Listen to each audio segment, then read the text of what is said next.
Madame la présidente de la Ligue de l'enseignement, mesdames et messieurs les congressistes,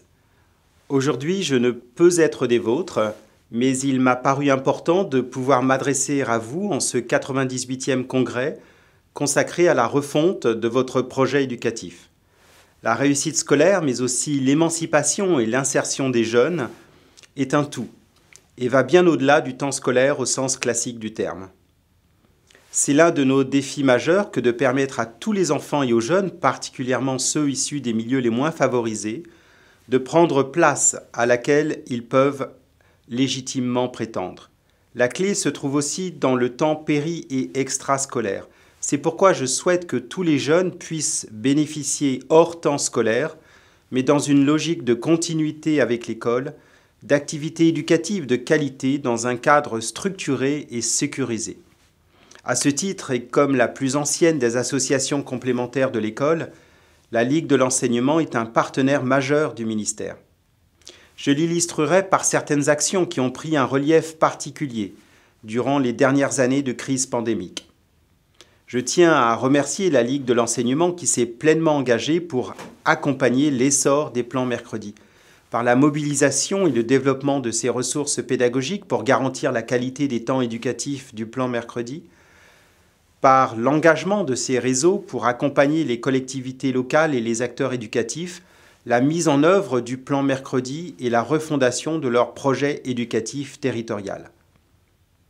La Ligue est également un partenaire majeur du dispositif Colo Apprenante qui a permis le départ en 2020 de plus de 21 000 enfants grâce à cette nouvelle initiative.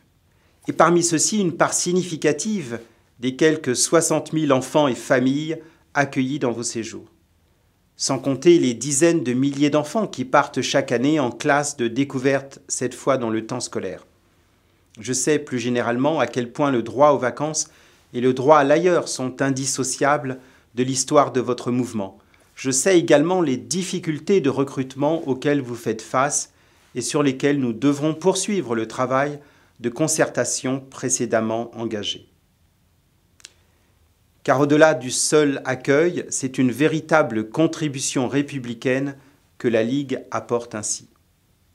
Par son action auprès des communes rurales et des zones urbaines sensibles, où les besoins des populations sont particulièrement importants,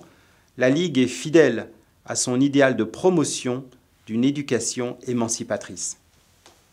Vos fédérations, les milliers d'associations que vous fédérez, contribuent aussi à la construction des citoyens aguerris pour comprendre les réalités, les complexités du monde contemporain et ayant à cœur de s'engager et d'agir de manière éclairée. Citons des démarches innovantes comme le parcours Les Veilleurs de l'Info, qui a été reconnu dans le cadre du plan d'éducation aux médias et à l'information du ministère de la Culture. La Ligue permet ainsi aux animateurs et aux enseignants de disposer de ressources d'éducation aux médias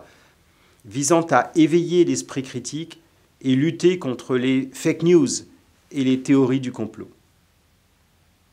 Mais l'on pourrait évoquer également tout ce qui relève de l'éducation artistique et culturelle que l'État, et plus particulièrement mon ministère, juge décisive en termes de formation et d'émancipation, ou encore l'action que vous menez à travers vos deux fédérations sportives, l'USEP et l'UFOLEP, en appui des politiques liées aux Jeux olympiques de 2024. Enfin, comment ne pas évoquer votre action dans tous les dispositifs d'engagement de nos citoyens de demain jusqu'à l'âge adulte, puisque la Ligue est également, depuis sa création, une fidèle partenaire et un opérateur majeur de l'Agence du service civique. Vous constituez également un mouvement d'idées, de ceux qui trouvent leur origine dans l'enracinement de l'idée républicaine, de ceux qui appuient le ministère dont vous êtes très nombreux et très nombreuses à être issus, de ceux qui parfois le contestent, mais nous le savons, avec la volonté de contribuer aux idéaux de justice sociale et d'égalité républicaine. À l'heure où j'ai le projet d'engager des débats territoriaux sur l'école, la contribution de la Ligue sera précieuse. Il s'agit de débattre sur les voies et moyens de lutter contre les inégalités scolaires, d'échanger au plus près des demandes locales et du terrain, d'imaginer de nouvelles alliances éducatives entre scolaires et périscolaires, entre l'école, les partenaires de proximité, les collectivités.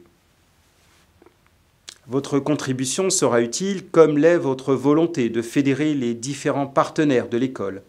et plus largement des jeunesses. J'ai ainsi pris connaissance avec grande attention des 5 priorités que le mouvement Ambition Éducation a présentées au Conseil supérieur de l'éducation cette semaine, concernant la réduction des inégalités territoriales dans l'accès à la formation et aux loisirs,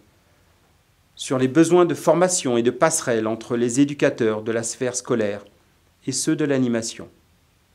sur les défis de l'éducation à la citoyenneté pour laquelle vous défendez un projet de parcours, comme sur les enjeux pédagogiques d'éducation à l'Anthropocène, sur les exigences de lutte contre la très grande pauvreté qui touche effectivement des millions d'enfants et de jeunes. Pour être à la mesure de ces défis, je nous donne donc rendez-vous à l'automne. Je conclus ces quelques mots en saluant la Ligue de l'enseignement, mais aussi chacun de celles et de ceux qui la font vivre pour cette action constante et précieuse, au plus près de la jeunesse, à la fois pour répondre à ses interrogations, voire à ses inquiétudes, mais aussi pour lui donner les moyens d'exprimer ses formidables capacités d'innovation, de mobilisation et de construction d'un avenir meilleur.